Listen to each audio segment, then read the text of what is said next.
নমস্কার বন্ধুরা, দেখো আমি এসে গেছি সেই মায়াপুরে, দিদার কাছ থেকে মাল নিয়ে একটা দোকান, সেইটা এসেছি দেখো গোডাউনেতে। ঠিক আছে, আজ এই গোডাউন থেকে মাল নিয়ে যাচ্ছি, তোমরা দেখতেই পাচ্ছ।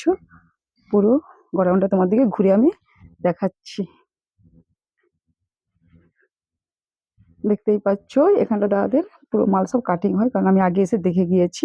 ঠিক আছে, আর এধারে আছে সব বাচ্চাদের মাল, যে যেমন পারবে মাল নিতে পারবে। আর গোডাউনে মাল তেমন সাজানো থাকে না, এমনি সাজানো থাকে।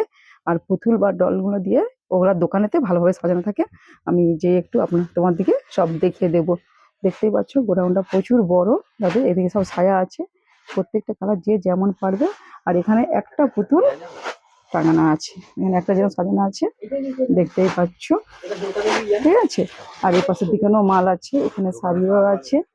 পুরো দেখো তোমরা, সব রকমই জিনিস এখানে পেয়ে যাবে। আর বিশাল বড় গোডাউনটা একদম।